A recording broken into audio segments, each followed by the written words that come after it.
আসসালামু আলাইকুম। ওয়ালাইকুম আসসালাম। শুনতে পাচ্ছ? Yes, sir. আমরা ক্লাস শুরু করি। তোমাদের কি ক্লাস ছিল নাকি এর আগে? জি স্যার, আমাদের প্রেজেন্টেশন ছিল একটা।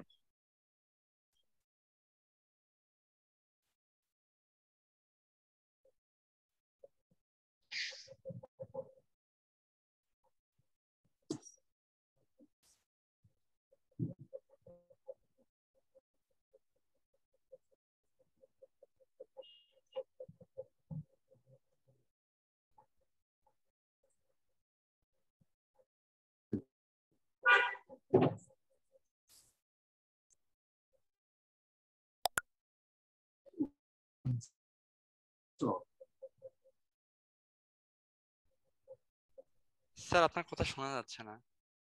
তোমরা কি স্লাইড দেখতে পাচ্ছ? জি স্যার। জি স্যার। নেটের অবস্থা ভালো না।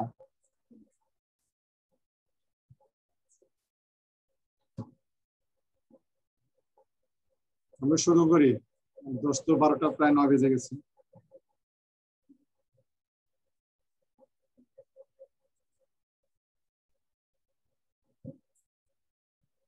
স্যার রেকর্ডটা অন করলে ভালো হয়। হ্যাঁ, আমরা শুরু করি তাহলে। আজকে আমরা যেটা দেখব, গতদিন তো আমরা স্যার রেকর্ডটা কি অন করা হয়েছে? করতেছি। Recording in progress. গতদিন যেটা করলাম সেটা হচ্ছে এক্সপিএস এইএস এর প্রিন্সিপাল সম্পর্কে আমরা ডিসকাস করেছি। কিভাবে এক্সট্রা ফটো ইলেকট্রন জেনারেট হয়, অডিও ইলেকট্রন জেনারেট হয়, তারপর এগুলো কাজে লাগিয়ে আমরা কিভাবে এই সিগন্যালগুলোকে নিয়ে অ্যানালাইসিস স্পেকট্রা পাওয়া যায়। আজকে হচ্ছে যে আমরা যেটা দেখবো যে একদম এক্সপিএস এবং এইএস স্পেকট্রাটা কিভাবে ফর্ম করে এবং আমরা কিভাবে এখান থেকে স্পেকট্রাগুলো থেকে আমাদের ম্যাটেরিয়ালস কি আর আইডেন্টিফাই মানে কিভাবে এটা ম্যাটেরিয়ালস জানবো সেই জিনিসটা আমরা আজকে অ্যানালাইসিস করতে পারবো। অর্থাৎ এক্সপিএস স্পেকট্রা এইএস স্পেকট্রা কিভাবে জেনারেট করে এবং এই স্পেকট্রাটা অ্যানালাইসিস করে আমরা আমাদের কেমিক্যাল ইনফরমেশনটা কিভাবে পাবো। মূলত আজকে আমরা এই জিনিসটা আমরা ডিসকাস করবো। এটা অ্যানালাইসিস পার্ট, এটাই ইম্পর্টেন্ট, কারণ আগে যেটা ব্যাকগ্রাউন্ড ছিল, মানে আমরা যখন রিসার্চ করতে যাব, আমরা যখন কিছু করতে যাব তখন এই অ্যানালাইসিসটাই আমাদের মেইন আসবে। এই কথাটা এখানে qualitative and quantitative analysis of the surface by XPS and AES. এখানে যেটা বলা হচ্ছে যে qualitative and quantitative analysis. Qualitative analysis যেটা এখানে বলা হচ্ছে যে XPS and AS are powerful tools for surface chemical analysis. তোমরা এটা এর আগে একটু করে আমরা ওইখানে আলোচনা যখন করছিলাম তখন বলছিলাম তারা এই ন্যানোমিটার স্কেলে কেমিক্যাল এলিমেন্ট গুলা সারফেসের কেমিক্যাল এলিমেন্ট গুলা আইডেন্টিফাই করা যায় XPS এবং AS এর মাধ্যমে। কিন্তু XPS এবং AS এর যে পিক এলিমেন্টের যে পিক দেখায় এগুলা তার কেমিক্যাল স্টেটের উপর বা কেমিক্যাল স্ট্যাটাসের উপর এটা ডিপেন্ড।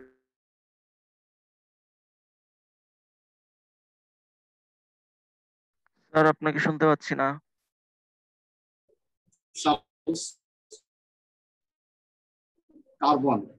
কার্বন ওএস যে পিকটা এটা শুনতে পাওয়া না, আমার অবস্থা যাচ্ছে আর কি। আমি বললে যাই, এটা তো রেকর্ডিং পরে হবে, আর দেন দেখা যাবে যখন শুনতে পাচ্ছ তখন আমি জানতে চাইব, তখন ক্লিয়ার করবো।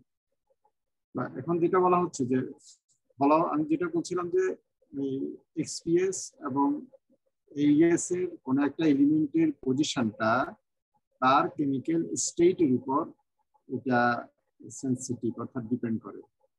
এখন ধরো একটা এক্সাম্পল যদি আমরা বলি, কার্বন 1s পিকের যে বাইন্ডিং এনার্জি অথবা তোমার এইএস এর জন্য কিনেটিক এনার্জি এটা ফিক্সড, কিন্তু এই কার্বন কি ফর্মে আছে? এটা কি কার্বন ডাইঅক্সাইড ফর্মে আছে না কার্বনেট ফর্মে আছে অর্থাৎ অথবা গ্রাফাইটিক কার্বন হিসেবে আছে? এটার উপর ডিপেন্ড করে তার পজিশনটা চেঞ্জ হবে। এটাকে আমরা বলি হচ্ছে যে কেমিক্যাল শিফট। এই যে এখানে দেখো বোল্ড করে লেখা কেমিক্যাল শিফট। এই কেমিক্যাল শিফট আবার কাজে লাগিয়ে আমরা একটা এক্সট্রা ইনফরমেশন পেতে পারি। সেটা হচ্ছে যে কার্বনটা যদি তার 1s elemental pure elemental position থেকে শিফট করে, কতটা শিফট করছে, সেই শিফট থেকে আমরা হয়তো বলে দিতে পারবো যে এটা কি সে কি এখন কার্বন ডাইঅক্সাইড ফর্মে আছে না কার্বনেট ফর্মে আছে, এটা কি বেরিয়াম কার্বনেট না ক্যালসিয়াম কার্বনেট, এগুলো বলে দিতে পারবো। এটা একটা এক্সট্রা ইনফরমেশন, এটা দিয়ে আমরা কম্পাউন্ডও এখানে আইডেন্টিফাই করতে পারবো কোয়ালিটেটিভলি। এই একটা দিক গেল। আরেকটা দিক গেল হচ্ছে যে এটা আমি গতদিনে ডিসকাস করছি, এক্সপিএস এবং এইএস ইনস্ট্রুমেন্ট দিয়ে তোমরা ডেথ প্রোফাইল করতে পারবা। অর্থাৎ একটা মেটেরিয়ালের অ্যাকর্ডিং টু ডেথ তার যে কেমিস্ট্রি চেঞ্জ হচ্ছে, তুমি ডেথ প্রোফাইলিং করে করে সেটা তুমি বের করতে পারবা, এবং সেটা আমরা দেখবো, এই স্লাইডে আমরা দেখবো।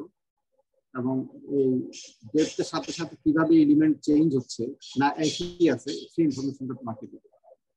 এই দিক থেকে এটা খুব ইম্পর্টেন্ট। আচ্ছা, এই স্লাইডটা কি তোমরা বুঝতে পারছো? এটা কি? জি স্যার, খানিকটা বুঝতে পেরেছি, কিছুটা বুঝতে পেরেছি। আর কে বুঝতে পারছো?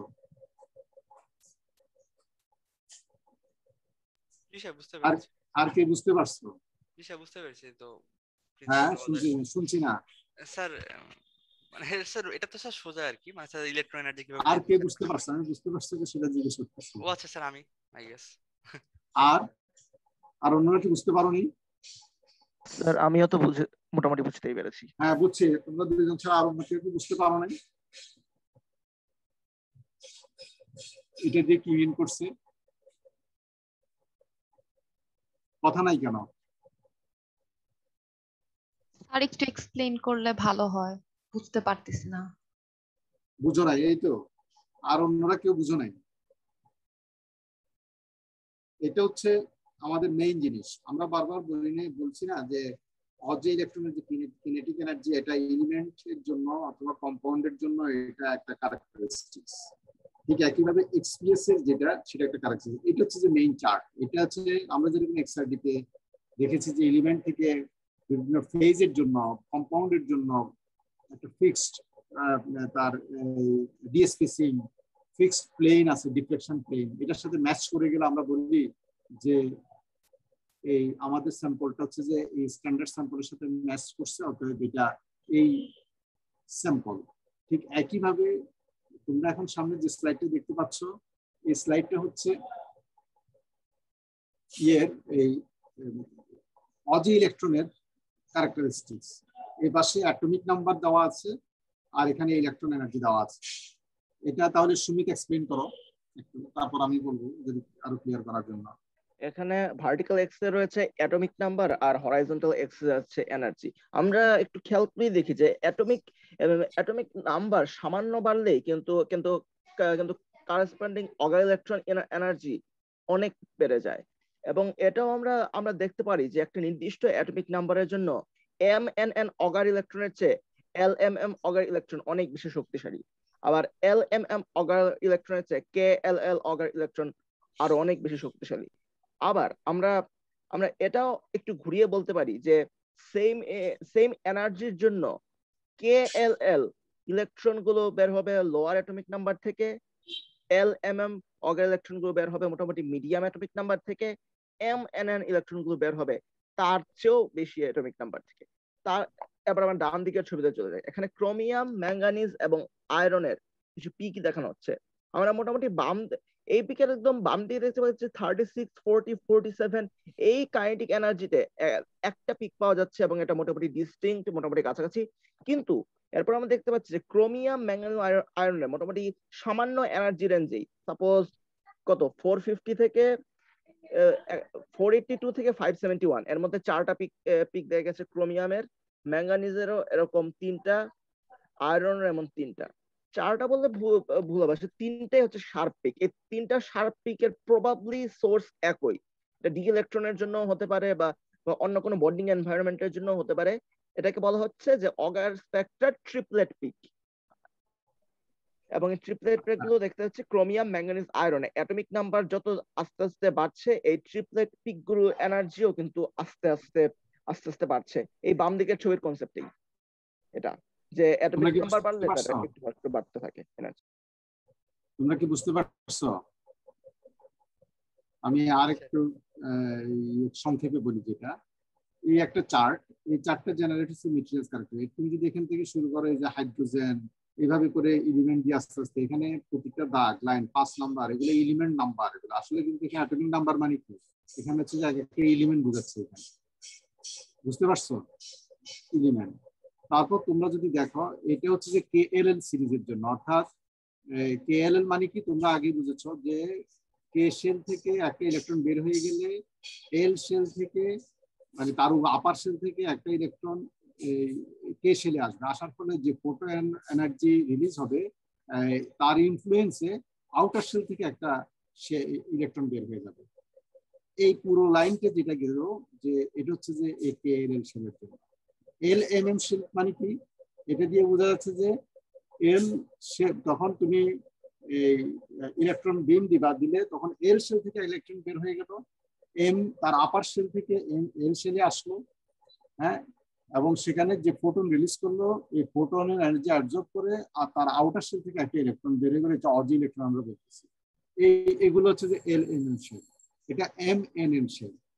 তো যেটা দেখা যায় যে যত উপরের দিকে যাবে তখন আপার শেল গুলো থেকে হবে।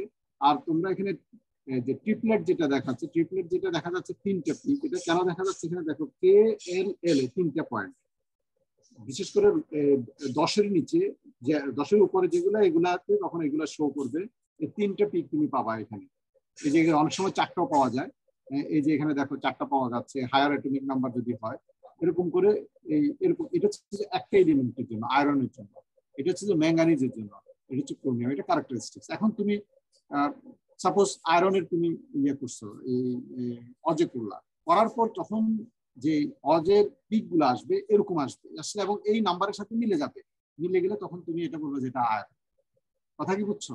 অল্প আগে যে কথাটা বলা হলো, এখন আয়রন যদি এটা পিওর আয়রন হয়, যদি এরকম হয় যে আয়রন কি অবস্থা, আয়রন FeO থাকতে পারে, Fe2O3 থাকতে পারে, Fe3O4 থাকতে পারে, তখন কি হবে? তখন দেখা যাবে যে এই প্রত্যেকটা FeO থাকলে দেখা যাবে যে আয়রনের এখন যে পিক গুলো পাচ্ছ, এই পিক গুলা একটা এনার্জি লেভেল এটা সরে যাবে। এটাকে আমরা কেমিক্যাল শিফট বলতেছি। আয়রন অক্সাইডের জন্য একরকম সরবে, Fe2O3 এর জন্য একরকম হবে, Fe3O4 এর জন্য একরকম হবে। এই শিফট দেখে তুমি বুঝতে পারবা যে আয়রনটা একটু পিওর স্টেটে আছে, না এটা যদি কম্পাউন্ড স্টেটে কোন স্টেটে আছে, অথবা আয়রন হাইড্রোক্সাইডও থাকতে পারে। কথা কি বুঝছো? এটা বুঝতে পারো। এইভাবেই করে এটাকে কাজে লাগিয়ে আমরা এটা আইডেন্টিফাই করতে পারি।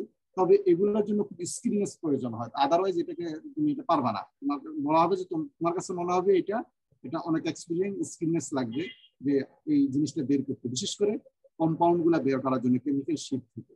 এটা খুব সেন্সিটিভ এবং একটু কমপ্লেক্স আছে। বেসিক কথাটা তোমরা বুঝতে পারছো কিনা? Yes sir. সবাই বুঝতে পারছো? হ্যাঁ, ইয়েস স্যার। আমাদের কম্পিউটারে যে ডেটা দেওয়া থাকে, স্ট্যান্ডার্ড স্যাম্পলের এই ডেটাটাই দেওয়া থাকে। হ্যাঁ, এখান থেকে তুমি যখন তোমার স্যাম্পলের করবা তখন সে স্পেকটা নিবে, এবং কম্পিউটার তোমাকে, তুমি দেখতে পাবা না, কম্পিউটার ম্যাচ করাবে এগুলোর সাথে করে তোমাকে রেজাল্ট দিয়ে দিবে। এরপরে এটা এক্সপিএসটা তো ওইটা যেভাবে এটা এক্সপিএস একইভাবে। এটা কি এক্সপ্লেন করবা? এটা সূর্য করো। জি স্যার। সো হচ্ছে এখানে হচ্ছে আমাদের XPS এর পিক পজিশন বলা আছে বিভিন্ন এলিমেন্টের জন্য। তো এখানে বোঝার বিষয়টা হচ্ছে যে একটা ইলেকট্রনের পজিশন যদি হচ্ছে সব থেকে আউটার সেলে হয়, একদম বাইরের সেলে হয়, তাহলে যদি ওই বাইরের সেল থেকে একটা সেল উপরে উঠে অজানা ইলেকট্রন মানে আবার নিচে পড়ে, তাহলে হচ্ছে যে এনার্জি ইরিডিয়েশন হয় সেটা অ্যাকচুয়ালি অনেক বেশি। তো সেটা অ্যাকচুয়ালি কম। তো ওই জন্য হচ্ছে আমাদের এক্সের যে পিক পজিশনটা এটা হচ্ছে অনেক কম ভ্যালুতে দেখা যায়। কিন্তু যদি আমরা ওখান থেকে আরো ভিতরে সেলে যাই, মানে ভ্যালেন্স ব্যান্ডে যাই, তাহলে দেখতেছি যে আমাদের কে পজিশন গুলা পরের এলিমেন্ট গুলোর জন্য আস্তে আস্তে বাড়তেছে, বিকজ ওই ইলেকট্রন গুলা বের করে নিয়ে আবার এখানে ভিতরে রিপিট করা is be very difficult to do. তো এখানে এই পজিশন গুলো দেওয়া আছে, এবং আমরা দেখতেছি যে ইভেন যদি দুইটাই পি অরবিটালে থাকে, দুটা ইলেকট্রন, তারপরও এই দুটার মধ্যে কম্পারেটিভলি যেটা বাইরের দিকে আছে সেটা অ্যাকচুয়ালি এনার্জি আরো অনেক বেশি কম। সো এই জিনিসটা রেপ্লিকেট করছে পুরো এই লিস্টে। তোমরা বুঝতে পারছো? এখানে আগেরটার মতোই সেম জিনিস। আগেরটা কি ছিল? কিনেটিক এনার্জি ছিল, তাই না? আর এখানে কিনেটিক, এখানে কি হবে? এগুলো কিসের ভ্যালু বলো দেখি? স্যার এক্সপিএস এর পিএম পিকের পজিশন মানে এক্সপিএস এর কোন ইলেকট্রন থেকে বেরিয়ে গেছে। এগুলো কি? যেমন আপনি যেখানে অ্যারো ধরে আছে হচ্ছে বেরিলিয়ামের কে শেল থেকে ইলেকট্রন বেরিয়ে এলে এটা হচ্ছে 113 ভ্যালু। 130 কি? এটা ইলেকট্রন ভোল্ট না, এটা হচ্ছে তোমার বাইন্ডিং এনার্জি। ইলেকট্রন ভোল্ট হচ্ছে যে তোমার হবে হচ্ছে যে এর জন্য, অজের জন্য। স্যার ইলেকট্রন ভোল্ট নিজেই তো একটা এনার্জির ইউনিট, সুতরাং এটা তো স্যার বাইন্ডিং এনার্জিরও হতে পারে, কাইনেটিক এনার্জিরও হতে পারে। তবে হ্যাঁ এখানে যেহেতু দেখা যাচ্ছে যে মাথায় রাখতে হবে, এটা ডিফারেন্সটা বুঝতে হবে। তুমি এনার্জি বললে এখানে ডিফারেন্সটা বোঝা যায় না, পরবর্তীতে এটা দেখা যাবে যে পরে পরীক্ষা বা অন্য সময় এটা ভুল হয়ে যাচ্ছে। কথা বুঝছো? এনার্জি ঠিক আছে, এনার্জি বল, কিন্তু এটা হচ্ছে যে তোমার বাইন্ডিং এনার্জি, এটা মনে রাখতে হবে। কথা বুঝো না? জি স্যার। বাইন্ডিং এনার্জি ওটা হচ্ছে কিনেটিক এনার্জি। এটা আমি জানতে চাচ্ছিলাম, ওই ইউনিটটা একই। কথা বুঝছো? এখানে আগেরটার মতোই দেখো, সেম জিনিস। কে শেল থেকে যখন বের হবে এটা ক্যারেক্টারিস্টিক ওয়ান। ধরো তুমি একটা পিক পেয়েছো, এক্সপিএস এর পিক, এই পিকটা 188 শো করছে, তাহলে তোমার সেটা হয়ে যাবে হচ্ছে তুমি ডিরেক্ট তুমি চোখ বন্ধ করে বলতে পারো, ম্যাচ করলে তুমি বলতে পারো যে এটা বোরনের 1s থেকে আসছে। কথা কি বুঝছো? হ্যাঁ, ঠিক একইভাবে তুমি দেখলা কি যে একটা পিক আসছে 532, এখন তুমি দেখলা যে তোমার স্যাম্পলের একটা পিক আসলো, তুমি পেলা 532 পজিশন। তখন তুমি এটা বলে ফেলতে পারবা যে এটা একটা অক্সিজেন, কারণ অক্সিজেনের 1s অরবিটাল থেকে যেই তোমার ইলেকট্রনটা, ফটো ইলেকট্রনটা বের হচ্ছে, তার বাইন্ডিং এনার্জি হচ্ছে 532 ইলেকট্রন। কথা কি বুঝছো কিনা? এই জিনিসটাই এখন সিম্পল, মানে এই জিনিসটা ম্যাচ করানো একদম সিম্পল। আসলে তুমি যদি চিন্তা করো এক্সআরডির সাথে, তারপর ধরো এই এক্সআরএফ যেটা বলো, এক্সআরএফ আমরা ডব্লিউডিএস করেছি, তারপর আমরা করেছি তোমার ইডিএস এনার্জি ইলেকট্রন এনার্জি করেছি। এগুলা কিন্তু সব কিন্তু মেটেরিয়ালস ক্যারেক্টারিস্টিক্স। মেটেরিয়াল ক্যারেক্টারিস্টিক্স না, তুমি যদি চিন্তা করো, এটা তোমাদের একটু চিন্তা করতে হবে। মেটেরিয়ালসের তোমার প্লেন, যেটা ক্রিস্টাল প্লেনের ইনফরমেশন কাজে লাগিয়ে আমরা এক্সআরডি করছি, তাই না? ঠিক এই তোমার এই মেটেরিয়ালসের মধ্যে থেকে তুমি এক্সরে ফেলছো, এক্সরে ফেলার পর মেটেরিয়ালস যে এক্সরে ফ্লোরোসেন্স বেরোচ্ছে, তার ওয়েভলেন্থ তার একটা ক্যারেক্টারিস্টিক্স, এটা থেকে আমরা এক্সআরএফ করেছি। আবার ওই এক্সরে যেটা বেরোচ্ছে তার একটা এনার্জি আছে, এটার মেটেরিয়ালস ক্যারেক্টারিস্টিক্স। এটা করে আমরা এনার্জি ডিসকাস করছি। আমরা আগের কথাগুলো আমি একটু রিভিউ করছি। স্যার এখন আমার এই চার্টের ব্যাপারে একটা প্রশ্ন ছিল। আমি একটু শেষ করি। তারপর ধরো আমরা মেটেরিয়ালসের যেটা আসতেছে, যে তুমি যে এখানে ফ্লোরোসেন্স যেটা বের হয়ে যাচ্ছে, সেখানে তুমি যে এনার্জি তুমি ক্যালকুলেট করো, সেই এনার্জি দিয়ে আমরা দেখছি এক্সআরএফও করতে পারি, আবার এসিএম, টিএম, ইডিএস আমরা স্টাডি করতে পারি। কথা কি বুঝছো? এরপরে মেটেরিয়ালস থেকে ফটো ইলেকট্রন বের হয়ে আসতেছে, তার বাইন্ডিং এনার্জি তার একটা ক্যারেক্টারিস্টিক্স। সেখান থেকে আমরা এই সামনে যে স্লাইডটা এটা দেখতেছো, আগের স্লাইডে আমরা দেখলাম অজে ইলেকট্রন বের হয়ে আসতেছে, সেটা একটা কানেক্টেড, তার কিনেটিক এনার্জি একটা আছে প্রতিটা এলিমেন্টের জন্য, সেটা একটা, এটাকে আমরা ম্যাচ করে আমরা অজে ইলেকট্রন স্পেকট্রোস্কোপি করতেছি। হ্যাঁ বলো স্যার। এখানে ধরুন যে L2 এবং L3 কলমের মাঝখানে কিছু কিছু ডাটা আছে, ধরুন বোরন থেকে ম্যাগনেসিয়ামের জন্য, আবার M2 আর M3 এর মাঝখানে বা M4 আর M5 এর মাঝখানেও কিছু কিছু ডাটা আছে। এই খালি ডাটাগুলো দিয়ে স্যার কি বোঝাচ্ছে, যে ডাটার কোনো রোল ডেসিগনেশন নেই? আমি ঠিক জানি না, এটা ওইভাবে আমি দেখি না, চিন্তা করি না।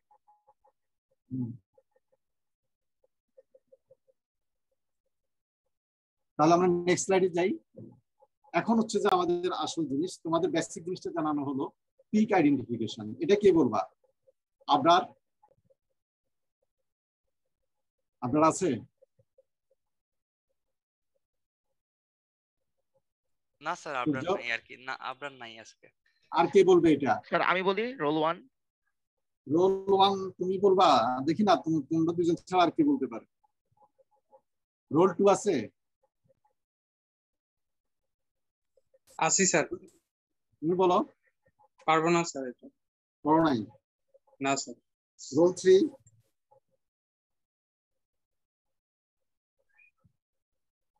রোল 3 জি নাই? হ্যালো রোল 3 শুনতে পাচ্ছ? জি স্যার, আমাকে কি শোনা যায়? হ্যাঁ এখন শোনা যাচ্ছে, তুমি কি বলতে পারবা? স্যার আজকে আমি পড়ে আসতে পারিনি স্যার, আমাদের আগে একটা প্রেজেন্টেশন ছিল তো। হ্যালো হ্যাঁ শুনছি, আমি শুনছি। স্যার, রোল 28 আছে, রোল 28।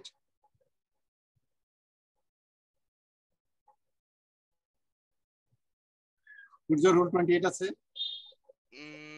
না স্যার, হ্যাঁ আছে স্যার, রোল 28 আছে। রেসপন্স করছে না কেন? রোল 28 নাই? স্যার আছে, কিছু বলার চেষ্টা করতেছে, মনে হয় শোনা যাচ্ছে না for some reason. Roll 27? Yes sir. Roll 28 বলতে পারবা? রোল 27 বলতে পারবা? স্যার স্যার রিডিং রোল পড়ছে 28? কিন্তু বিষয়টা বুঝি নাই ভালো। রোল 28 বলতে পারবা তুমি?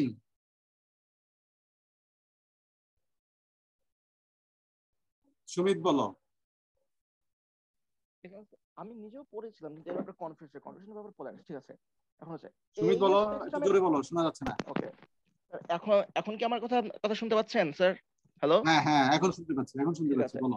যেটা বলছিলাম যে যে এই স্পেকট্রামের পিক গুলো আমরা এক্সপেরিমেন্টাল যে পিক আগে থেকে আছে সেটার সাথে মিলেই পড়তে ডিটেক্ট করতে পারি। তবে এক্সপিএস এবং অগার পিক যেখানে একসাথে প্রেজেন্ট সেখানে এটা করাটা একটু ডিফিকাল্ট। তো আমরা সেটা করব কি করে?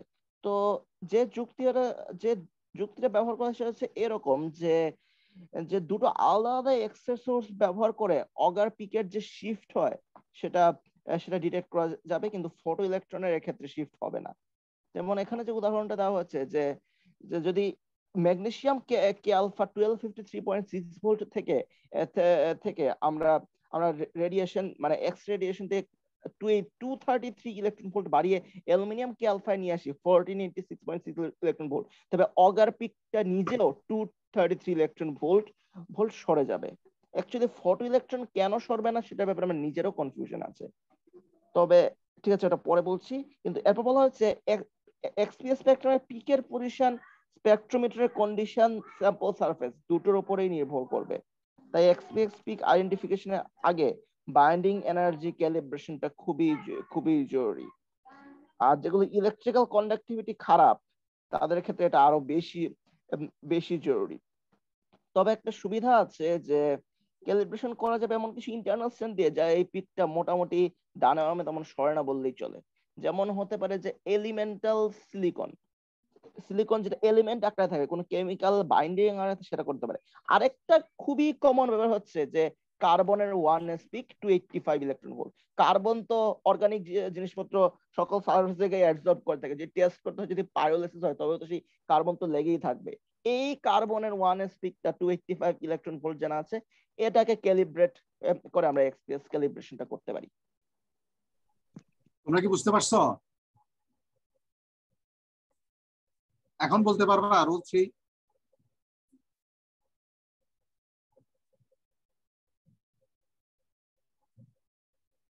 রোল 27 এখন বলতে পারবা? হ্যাঁ, আমার কথা শুনতে পাচ্ছ? Yes sir. সবাই এরকম চুপ থেকে গেলে কেমনে হবে? আচ্ছা আমি আরেকটু ক্লিয়ার করি। এটা যেটা আগে প্রথম যে লাইনটা বলা হলো এটা আমরা আগের স্লাইডে বলে আসছি। এখন এক্সপিএস করতে গেলে দেখা যায় যে সেখানে অজে পিকও চলে আসে। আমি দেখাবো তোমাদেরকে স্পেকট্রা, তোমরা দেখছো হয়তো আগে, ভুলে গেছো হয়তো আগের মানে আমাদের আগে দেখানো হয়েছিল এক্সপিএস আর অগার একসাথে। হ্যাঁ একসাথে আসতেছে। এখন তুমি এটা কিভাবে আইডেন্টিফাই করতে পারবা? এই কথাটাই বললো এখানে, প্রশ্নটা ওইটা যে যদি দুইটা আসে তাহলে তুমি কিভাবে বুঝতে পারবা কোনটা অজে কোনটা হচ্ছে তোমার এক্সপিএস। এটা বলা হচ্ছে তুমি যদি এই এক্সরে সোর্স অর্থাৎ যে এক্সরে বিম তুমি পাঠাচ্ছ সেই এক্সরে বিমটার যদি ডিফার করে দাও, অর্থাৎ এক্সরে বিম একবার তুমি ম্যাগনেসিয়াম থেকে এক্সরে বিম পাঠাও, আবার আরেকটা হচ্ছে অ্যালুমিনিয়াম থেকে তুমি এক্সরে বিম পাঠালে তাহলে যদি তোমার পিকের পজিশনটা চেঞ্জ হয়ে যায় তাহলে বুঝতে হবে যে এটা অজে পিক। কিন্তু এক্সআরএফ এর জন্য কোনো পিকের পজিশন চেঞ্জ হবে না। এক্সআরএফ এর পিক তুমি যে ওয়েভলেন্থে তুমি এক্সরে বিম ইউজ করো না কেন, দেখা যাবে যে তার পজিশন একই থাকতেছে। এটা হচ্ছে যে একটা এইএস এবং এক্সপিএস পিক আইডেন্টিফাই করার একই স্পেকট্রার মধ্যে এটা একটা ওয়ে। কিন্তু স্যার কেন এমন হয়? হ্যাঁ, কিন্তু স্যার কেন এমন হয় যে অগ্র পিকটা শিফট করে কিন্তু ফটো ইলেকট্রন পিক শিফট করে না, কেন এমন হয়? এইটা একটু দেখতে হবে, এটা আমি জানতাম কিন্তু এখন এই মুহূর্তে মনে নেই।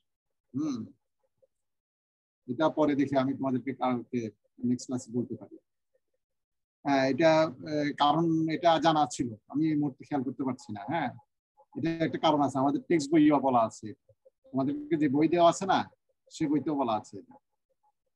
সুযোগ পেলে বইটা পড়ে দেখবো। হ্যাঁ, এটা বলা আছে, দেখে আমিও দেখবো। এটা জানতাম কিন্তু এই মুহূর্তে খেয়াল আসছে না। আচ্ছা, এখন দেখো আরেকটা কথা বলা হচ্ছে যে এই পিক পজিশনটা একটা ইম্পর্টেন্ট জিনিস। তোমরা দেখছো যে পিক পজিশন যদি শিফট করে যায় দেখা যাবে যে এটা অক্সিজেনের জায়গায় কার্বন তোমাকে দেখাবে। পজিশন হচ্ছে যে অক্সিজেন। তো এটা কি জন্য বলা হচ্ছে যে এক্সপেরিমেন্টাল কন্ডিশন এবং স্যাম্পল সারফেসের উপরে ডিপেন্ড করে।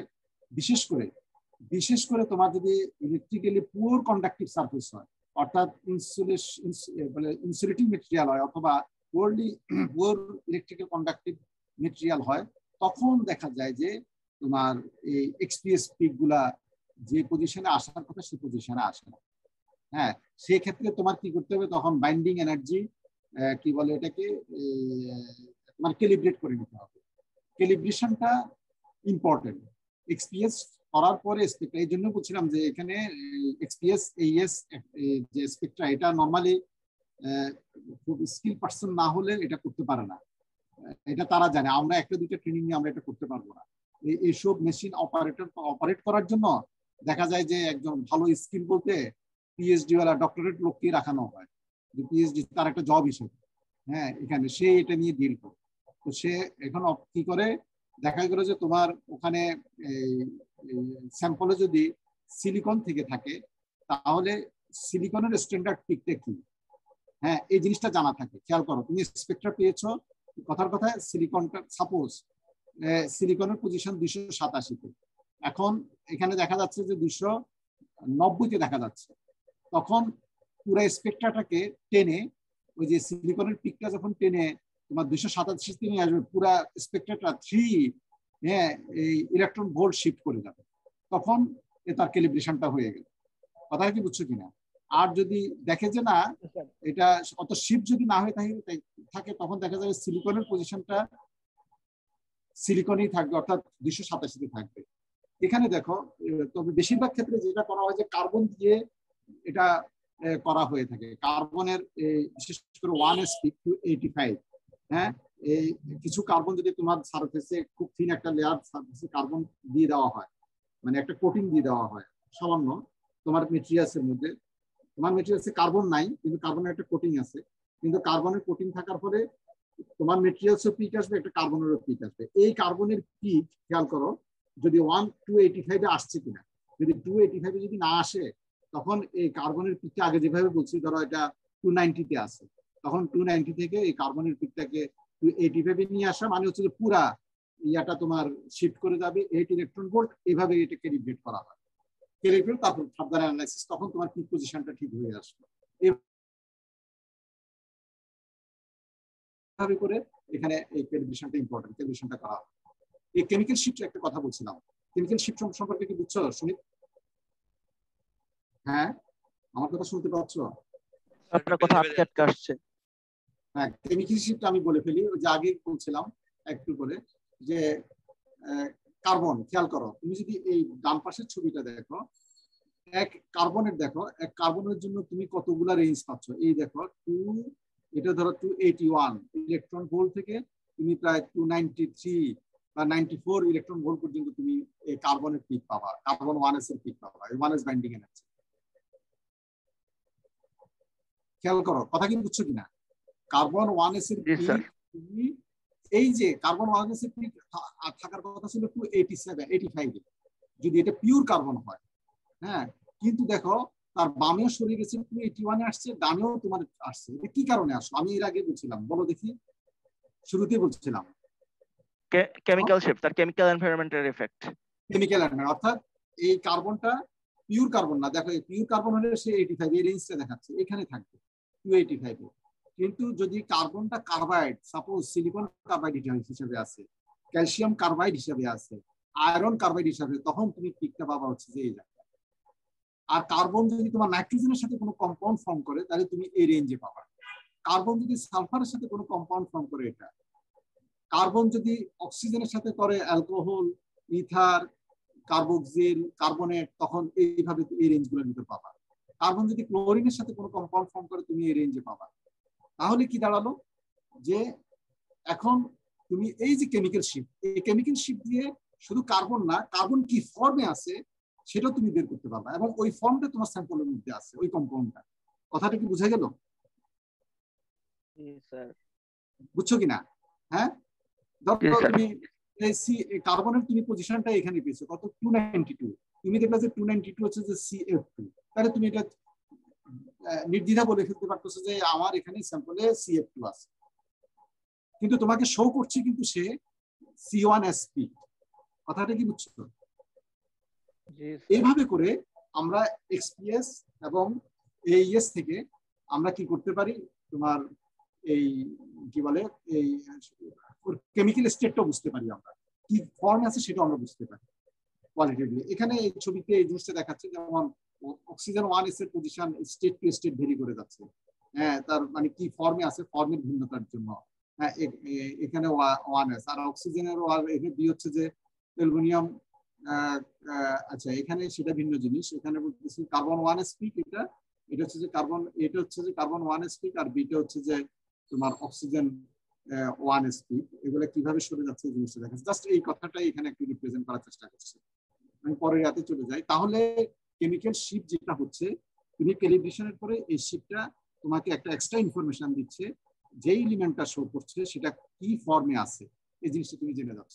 এটা একটা ইম্পর্টেন্ট ইনফরমেশন, এবং এটা রিসার্চ অ্যানালাইজ জানা হয়। তুমি যদি তোমার, অবশ্যই তুমি একদম আননোন একটা মেটেরিয়াল নিয়ে কাজ করবে না। তুমি যখন রিসার্চ করবা, তোমার মেটেরিয়াল তুমি জানো, তুমি এখানে কি কোটিং ফেলছো অথবা তুমি প্রসেসে কি করছো তোমার জানা আছে। তাহলে জানা থাকলে যখনই এই পিক আসবে, কার্বনের কোনো কম্পাউন্ড যদি তোমার ওইখানে থেকে থাকে, তাহলে তুমি ইজিলি সেটাকে আইডেন্টিফাই করতে পারবা। এটা হচ্ছে তোমার অজের জন্য বলা হচ্ছে যে অজেরও কেমিক্যাল শিফট হয়, কিন্তু অজের কেমিক্যাল শিফটটা তোমার কি বলে XPS এর কেমিক্যাল শিফট থেকে বেশি হয়। হ্যাঁ, আরো বেশি সেন্সিটিভ, এই কথাটা বললো, সে বেশি শিফট হয়। এই যে এখানে দেখো অজে পিক দেখাচ্ছে, এগুলা অজে পিক অক্সিজেন KL এর জন্য, পটাশিয়াম নাইট্রেট অক্সিজেন একরকম। হ্যাঁ, এখানে সোডিয়াম অক্সিজেন অ্যাসিটেট একরকম দেখো, তারপর সোডিয়াম থায়োসালফেট মনে হয় এটা, এইভাবে দেখো টিটেনিয়াম অক্সাইড, প্রতিটার জন্য দেখো এটা শিফট করে যাচ্ছে। হ্যাঁ, এই শিফট করে যাচ্ছে এই জিনিসটি। এখন এখানে একটা ইম্পর্টেন্ট জিনিস ডিসকাশন, এটা কি বলতে পারবা, প্রবলেমস উইথ ইনসুলেটিং মেটেরিয়ালস। তাহলে এখন শোনো, তোমাদেরকে তাহলে যদি আমি যদি একটা XPS বা AES স্পেক্ট্রা দিয়ে দিই, এবং নিচে বাইন্ডিং এনার্জি দিয়ে দিই, এবং তোমাকে যদি মেইন ডেটাবেসটা দিয়ে দিই, তাহলে তুমি কি আইডেন্টিফাই করতে পারো? ম্যানুয়ালি পারবা না? পারবা কিনা? বেশ ডিফিকাল্ট হবে, কেননা একটা রেঞ্জের মধ্যে আরেকটা রেঞ্জ পড়ে গেল তো স্যার ঝামেলা।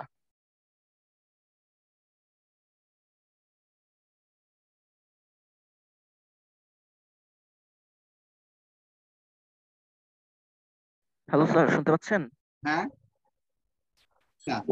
বলছিলাম যে একটা পিকের মধ্যে আরেকটা পিক যদি পড়ে যায়, তাহলে তো স্যার আমাদের ডিটেক্ট করতে ঝামেলা হবে। না পড়ে তাহলে পারবা? চেষ্টা করে দেখতে হবে। যদি সিম্পল হয় পেরে যাব, কিন্তু কেমিক্যাল শিফট যদি খুব বেশি হয়ে যায় তাহলে সমস্যা। মানে কনসেপ্টটা জানা হলো কিনা আমি ওইটাই জানতে চাচ্ছি। 100% পারা না পারা এটা স্কিলনেসের উপরে, যে কিভাবে মেথডটা তোমাদের জানা হলো, কিভাবে বের করতে হয় সেটা জানলা কিনা? এই অন্যরা কথা বলো না কেন? অন্যরা কথা বলো না কেন?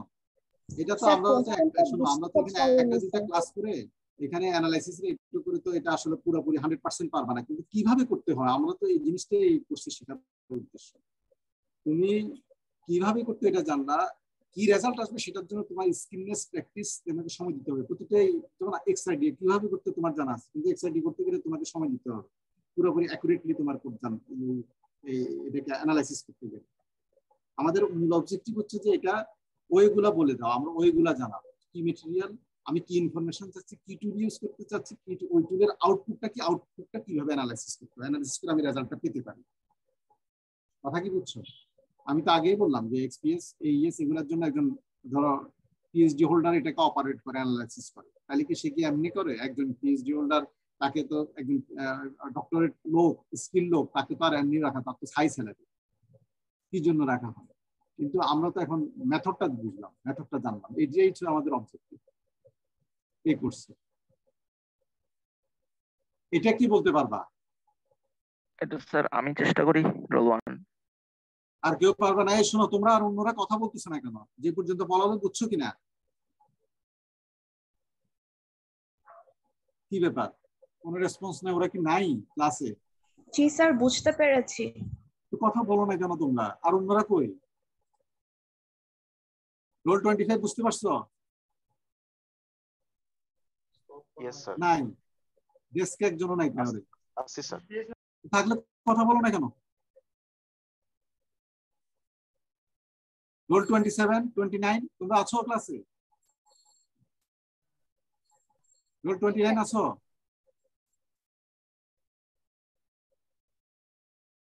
রোল 34 আমি দেখতেছি প্রেজেন্ট, কিন্তু কেউ কোনো রেসপন্স নাই। স্যার রোল 34 আছে। তুমি বুঝছো? স্যার কিছুটা, সবটা বুঝতে পারি নাই। তো বুঝানো বলতেছো না কেন? বলছো না কেন? কি বুঝো নাই বলো? স্যার পড়ে আসা হয় নাই তো, একটু নিজে পড়লে হয়তো ক্লিয়ার হবে। আর একটু কিছু বুঝছি সেটা কথাটা বলছো না, চুপ হয়ে আছে সবাই। আমি কি বুঝি? রোল 35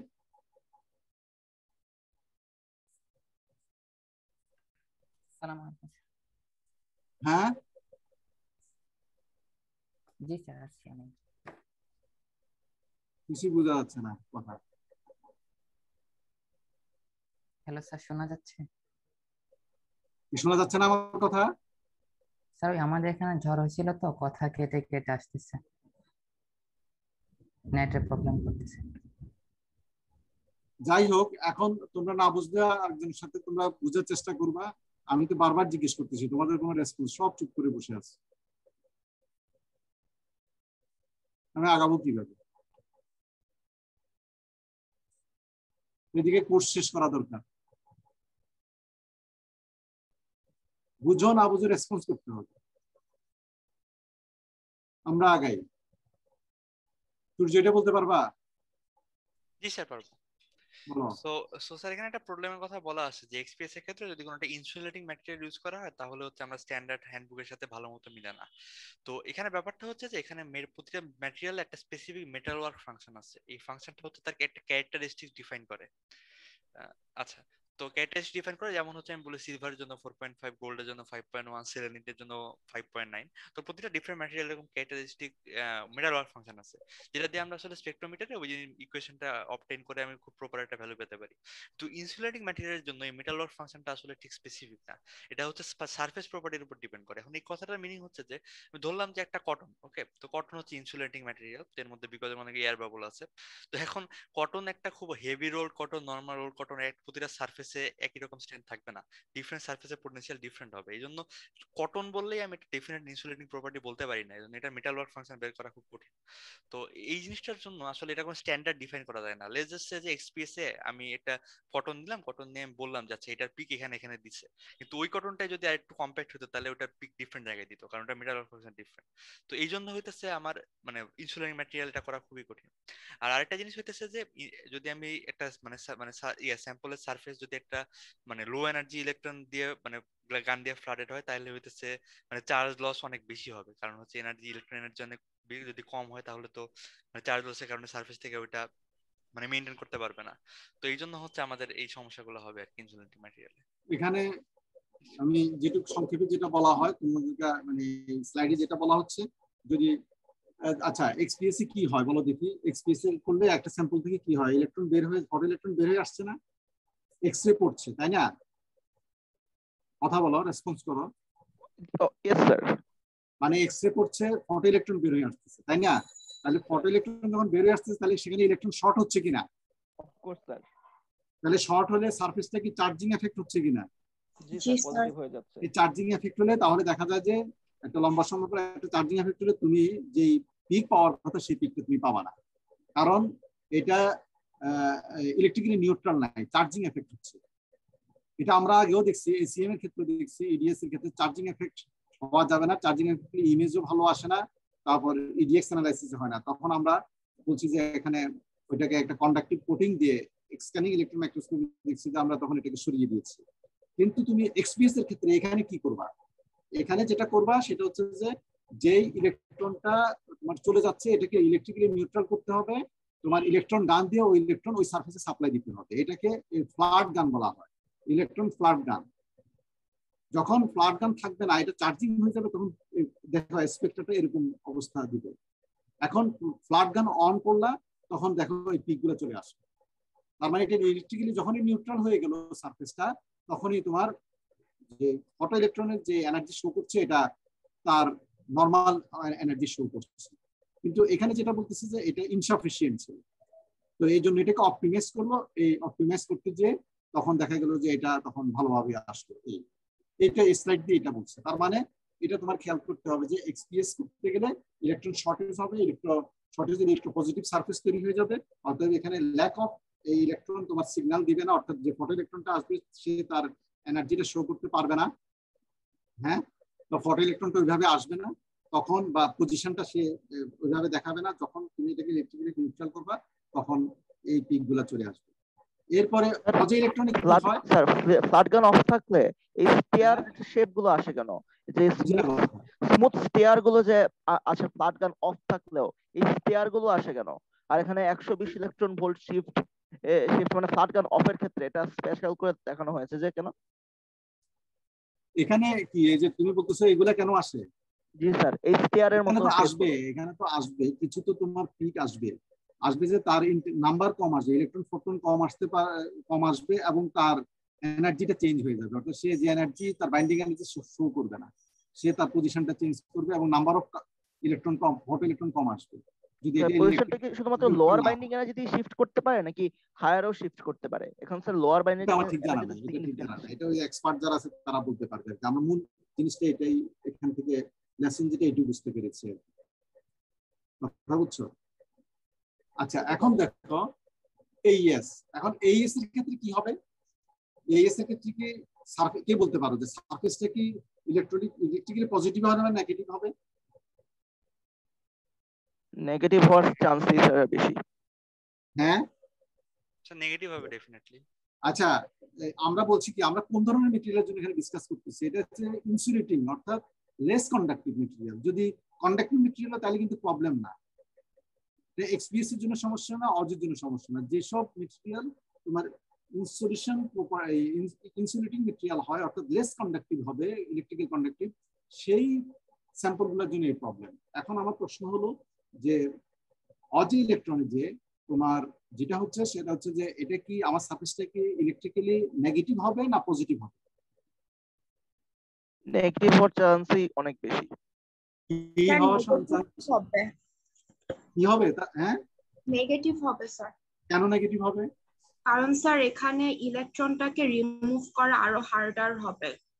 আর নরমালি তো আমরা ইলেকট্রন লস থেকে আর কি পাই এনার্জিটা, কিন্তু এখানে তো ইনসুলেটিং সারফেস, তো রিমুভ করা আরো বেশি হার্ড হবে। এজন্য স্যার নেগেটিভ। এখানে তো অজে বের হয়ে যাচ্ছে না, ইলেকট্রন বের হয়ে যাচ্ছে না আউটার শেল থেকে, এটা তো অজে বলতেছি। কিন্তু স্যার এখানে ইনসিডেন্ট বিমটাই তো ইলেকট্রনের, আর যে ইলেকট্রনগুলো মূল কথা হচ্ছে এটা, মূল কথা হচ্ছে যে এখানে ইনসিডেন্ট বিমই ইলেকট্রন। এখানে ইনসিডেন্ট বিম কি? ইলেকট্রন। তাহলে ইলেকট্রন এখানে বেশি থাকবে সারফেস, অতএব এটি ইলেকট্রোনেগেটিভ হয়ে যাবে। এই জন্য যেটা বলা হচ্ছে যে ইনসুলেটিং মেটেরিয়ালে এই ইলেকট্রোনেগেটিভ যখন হবে, ইলেকট্রনটাকে সরানো খুব কঠিন হয়ে যায়, এই অত ইজি না অজে ইলেকট্রন। এই জন্য ইনসুলেটিং মেটেরিয়াল অজে ইলেকট্রনে করতে গেলে, অ্যানালাইসিস করতে গেলে প্রবলেম হয়। এখানে কিছু প্রিকশন নিতে হয়, প্রিকশন নেওয়ার পরেও দেখা যায় যে আসলে ক্লিয়ারলি ওইভাবে করা যায় না। কিছু যদি করতেই হয়, অনেক সময় তোমার দেখা যায় সিলভার এবং গোল্ডের একটা থিন একটা প্লেটিং উপরে দিয়ে দিতে হয় যাতে এটা কন্ডাক্টিভ হয়ে যায়, এবং ওই যে ইলেকট্রন যেগুলো আসতেছে বিমে সেগুলো যাতে স্টোর না করে যায়, এটা তোমার কন্ডাক্টিভ হয়ে চলে যায়, গ্রাউন্ডে চলে যায়। কথা বুঝছো? কিন্তু যে কথাটা হচ্ছে যে যেটা এক্সপিএসি তুমি ইজিলি প্লাগ লাইন দিয়ে এটাকে ইলেকট্রিক্যালি নিউট্রাল করতে পারতেছো, এখানে এটা করা যেতে পারে না, মানে এটাকে ইলেকট্রনটাকে অত সহজে রিমুভ করা যায় না। সেজন্য এটা বিশেষ করে ইনসুলেটিং মেটেরিয়ালটাকে এই অজের জন্য অ্যানালাইসিসের জন্য এটা অত বেশি প্রেফার করা হয় না। যদি করতেই হয় কোনো অপশন না থাকে তখন একটা তোমার কন্ডাক্টিভ লেয়ার দিয়ে দেওয়া হয় সিলভার অথবা গোল্ড। এখানে তোমরা এইখানে যে ছবিটা দেখতে পাচ্ছ এই ছবিটার সাথে তোমরা ফ্যামিলিয়ার কিনা বলো দেখি। তোমরা এরকম যেটা হচ্ছে কম্পোজিশনাল ম্যাপিং তোমরা দেখছো না ইডিএস এ এসসিএন এ দেখছো কিনা বলো? এখানে সিমিলার জিনিস, একই জিনিস তুমি এক্সপিএস এ, এটা হচ্ছে এক্সপিএস না সরি এটা অজে ইলেকট্রনে তোমার এই এসসিএন এর একটা ইমেজ দেখাচ্ছে। এই ইমেজে প্রথম এখানে তোমার আয়রনের, এটা আয়রনের ম্যাপ দেখাচ্ছে, এই সাদাগুলো হচ্ছে আয়রন, এটা অজে ইলেকট্রনের দিয়ে করছে। তারপর হচ্ছে যে এখানে হচ্ছে তোমার অক্সিজেন, হ্যাঁ এখানে হচ্ছে গোল্ড, এখানে সাদা অংশটা গোল্ড আর এখানে হচ্ছে নিকেল। তাহলে এখান থেকে এই ম্যাপিং থেকে তুমি কোন জোনে কোন কম্পাউন্ড বা কোন ইন্টারমেটালিক আছে তুমি সেটা ওই যেভাবে তোমরা এই ইলেকট্রন মাইক্রোস্কোপে ইডিএস দিয়ে করছো সেখানে একই সিমিলার জিনিসটা। তবে এখানে ল্যাটারাল রেজোলিউশনটা অনেক হাই, এটা বলতে 30 ন্যানোমিটার পর্যন্ত পাওয়া যায়। হ্যাঁ আর এটা হচ্ছে যে এক্সপিএস এর জন্য, এক্সপিএস এর জন্য বলা হচ্ছে যে কম্পোজিশন মেকানিক্যালটা একটু ডিফিকাল্ট, নরমালি তুমি ক্লিয়ার পেতে পারো না, কারণ এখানে বলা হচ্ছে যে electron proton beam that is electrically neutral cannot be focused by electromagnetic lens as an electron beam. তুমি এই ম্যাপিং পেতে গেলে এটা তো ম্যাপটা এইভাবে করে লাইন মতো আসবে না, একটা লাইন করে আসবে না, একটা পয়েন্ট হিসেবে আসবে কিনা। কিন্তু তুমি তো অজেতে তোমার ইলেকট্রন বিমটা ইনসিডেন্ট বিমটা হচ্ছে ইলেকট্রন বিমটাকে ইলেকট্রোম্যাগনেটিক লেন্স দিয়ে তুমি ফোকাস করতে পারো, একটা পয়েন্ট হিসেবে তুমি মুভ করাতে পারো। কিন্তু এখানে হচ্ছে তোমার এক্সরে বিম, এক্সপিএস এ তোমার ইউজ করা হচ্ছে যে তোমার এক্সরে বিমকে আবার তোমার ইলেকট্রোম্যাগনেটিক লেন্স দ্বারা তো ফোকাস করা যায় না। তো ফোকাস যেহেতু করা যায় না তাহলে তোমার বিমটা থাকবে অনেক, বিমের যে প্রোব সাইজটা অনেক বড়। প্রোব সাইজ যত বড় হবে তাহলে ল্যাটারাল রেজোলিউশন খুব খারাপ হবে। ল্যাটারাল রেজোলিউশন যদি খারাপ হয় তখন দেখা যাবে যে তোমার এখানে যেরকম খুব সূক্ষ্মভাবে আসছে এই সূক্ষ্মভাবে এটা আসবে না, এটা বড় বড় দেখাবে কিন্তু এটা থেকে ইনফরমেশনটা ওইরকম ভাবে পাওয়া যাবে না। এই যে এখানে একটা ইমেজ দেখাবো, এটা টিটেনিয়ামের দেখাচ্ছে সাদাগুলা, আর এটা হচ্ছে যে তোমার আয়রন দেখাচ্ছে এই সাদাগুলা, এবং এটা ল্যাটারাল রেজোলিউশন বলছে 10 মাইক্রন, ওখানে যেটা ছিল তোমার 30 ন্যানোমিটার। হ্যাঁ তো এক্সরে ম্যাপিংটা এই জন্য এনকারেজ করা হয় না এক্সপিএস এ। আমরা যদি কম্পোজিশনাল ম্যাপিংটা পেতে চাই তাহলে আমরা প্রেফার করি হচ্ছে যে এক্সপিএস। ঠিক আছে, হ্যাঁ এটা হচ্ছে ডেপথ প্রোফাইলিং। এই ডেপথ প্রোফাইলিং সম্পর্কে কিছু বলা লাগবে। এটা তোমরা ওইখানে এর আগে কোথায় পড়ছিলা? ডেপথ প্রোফাইলিংটা কি আমরা ইয়াতে পড়ছিলাম? পড়ি নাই, আমি গত ক্লাসে বলছিলাম কি ওখানে একটা তোমরা দেখছো যে ইনস্ট্রুমেন্টেশন একটা ইলেকট্রন গান থাকে। এই গানটা প্রথম কি করে, ডেপথ প্রোফাইলিং কি? ডেপথ প্রোফাইলিং হচ্ছে তুমি যদি অ্যাকর্ডিং টু ডিসটেন্স যদি তার কম্পোজিশন সারফেস থেকে ডেপথে কিভাবে চেঞ্জ হচ্ছে সেটা যদি জানতে চাও, যেমন এখানে একটা এক্সাম্পল দেওয়া হয়েছে তাহলে বুঝতে তোমাদের সুবিধা হবে। সেটা হচ্ছে যে একটা টিটেনিয়াম, একটা এটা কি বলে, হ্যাঁ টিটেনিয়াম সারফেসের উপর তোমার ক্যালসিয়াম, ফসফরাস, অক্সিজেন, কার্বনের তোমার ডিপোজিশন ফেলা হয়েছে। ফেললে তাহলে কি হচ্ছে যে এদিকে দেখো থিকনেস ন্যানোমিটার স্কেলে, এটা একদম সারফেসে।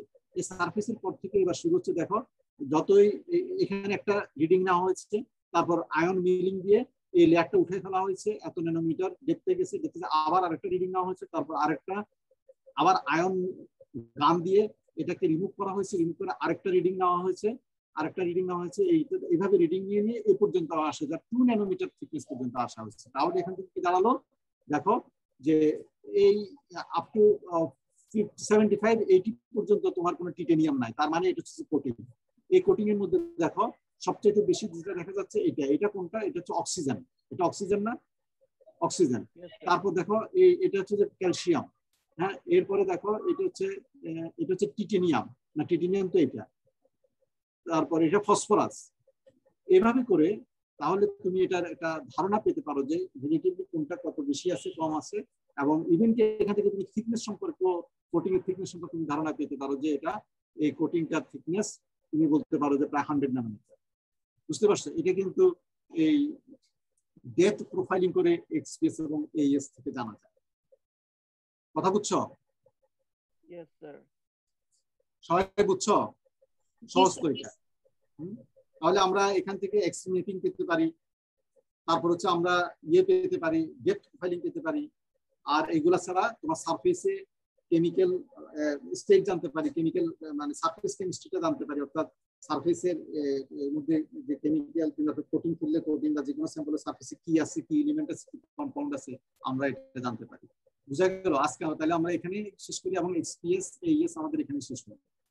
আমরা নেক্সট দিন আমরা সিমস করব, সেকেন্ডারি মাস স্পেকট্রোস্কোপিটা করব। যদি আজকের ব্যাপারে কোনো কোশ্চেন থেকে থাকে নেক্সট দিন বলবা, ঠিক আছে? কে কে অ্যাবসেন্ট আছে? স্যার একটু লিখে নেই আর কি কয়েকটা জিনিস তো। Recording stopped. অ্যাবসেন্ট কে কে আছে? আর তোমাদের ক্লাস টেস্টের নাম্বার পেয়েছো? জি স্যার গ্রুপে পেয়েছি। জি স্যার তো তুই বলো অ্যাবসেন্ট কে কে আছে? জি স্যার তো হচ্ছে রোল 4 তারপর হচ্ছে 5 7 13 14 18 19 টু রেসপন্ড করো না 18 19 জি স্যার 18 19 তারপর হচ্ছে 24 হ্যাঁ 24 26 30 32 this 32 স্যার 34 আছে 32 তারপর হচ্ছে 42 42 43 44